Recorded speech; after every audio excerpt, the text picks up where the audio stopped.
All right, in today's assignment, we're going to work on our Fonts Have Feelings worksheet. So we're going to learn how to download and install fonts on the computer and how to use fonts in a creative way for all of our poster designs. So first, you're going to go ahead and open up the Fonts Have Feelings worksheet in Classroom and download it.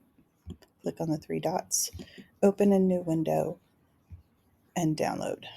If the download arrow isn't here, it'll be right here under these three dots. Once it's downloaded, you'll navigate to Illustrator and you'll go Open, locate it on your download folder. Let's put this one. Okay, you might get a pop-up message asking you to maybe install fonts or something like that. Go ahead and hit skip until it finally opens up for you. I think it's like skip and close or something like that. All right, so what you're going to do is you're going to use dafont.com, or you can already use the fonts that are already loaded in your computer, but I want you to do at least a couple of them.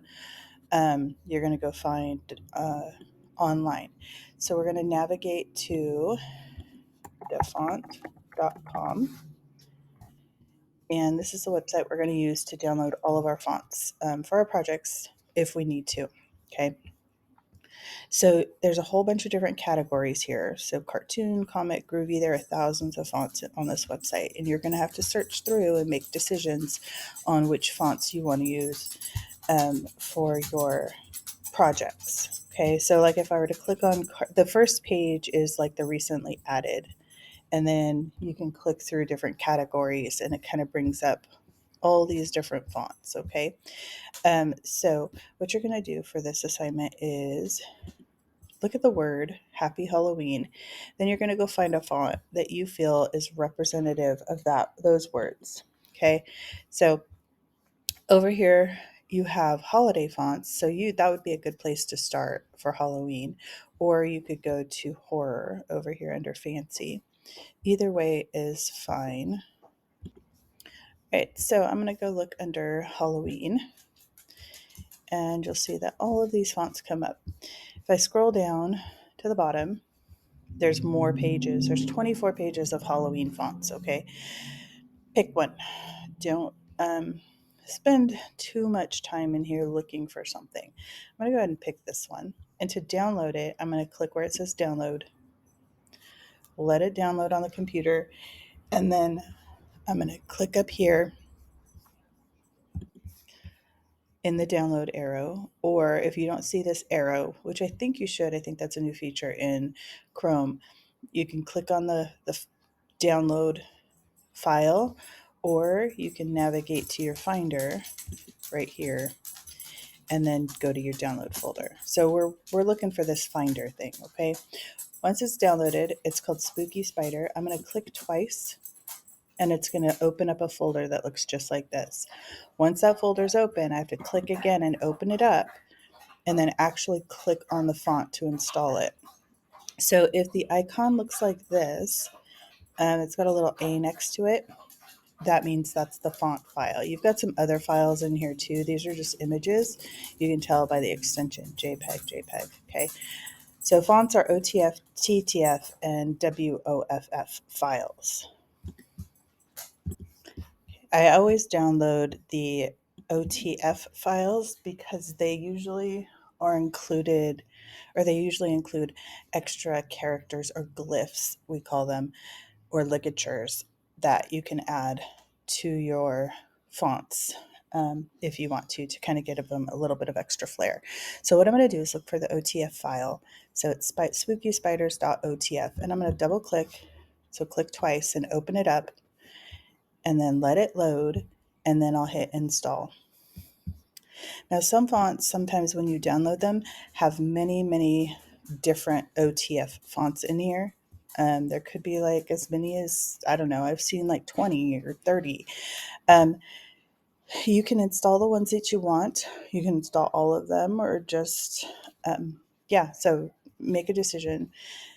There's fonts that have italic font, bold font, semi-bold, all of those different font genres or families within the download folder. Okay, so depending on your use is what you're going to be using it for.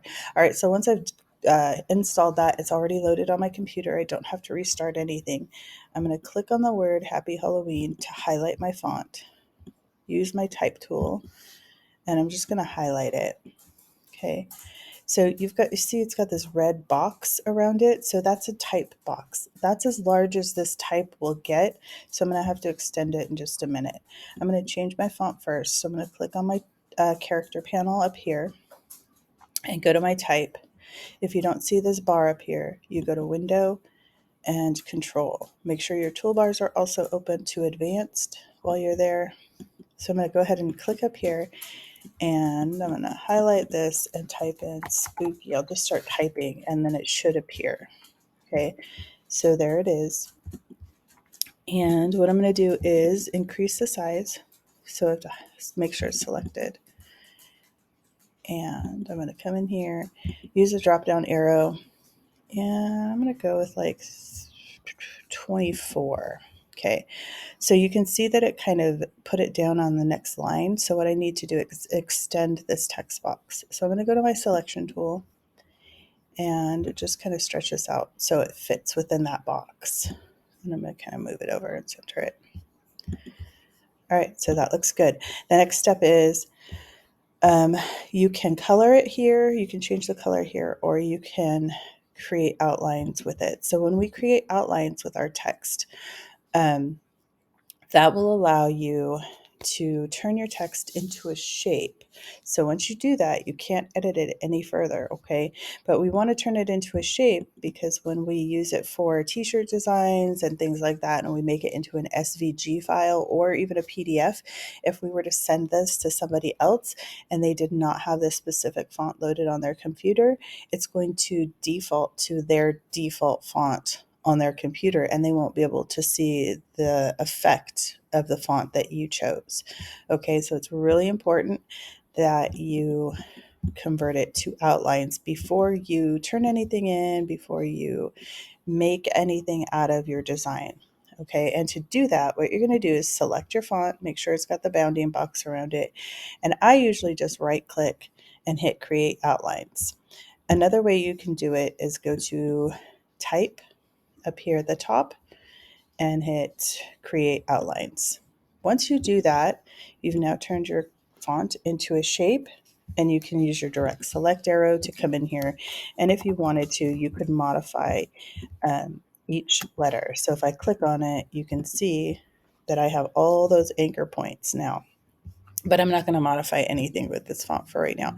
So what I'm going to do is highlight it again and change the color. So I'm going to go to my color palette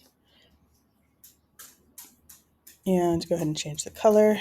So you can also use this drop down arrow if you have not figured that out yet in your color swatches.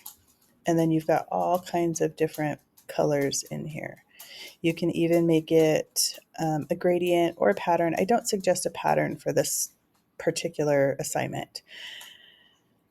So I'm going to pick something in here and then maybe click on this. So your font has to be highlighted, right? So you have to have the bounding box in order for it to change color. And that's what it's going to do. So this is talking about, how fonts show emotion, right? A lot of the things that you do in this class, you're going to have to use discernment and emotion with your designs, and this is a way to help you do that.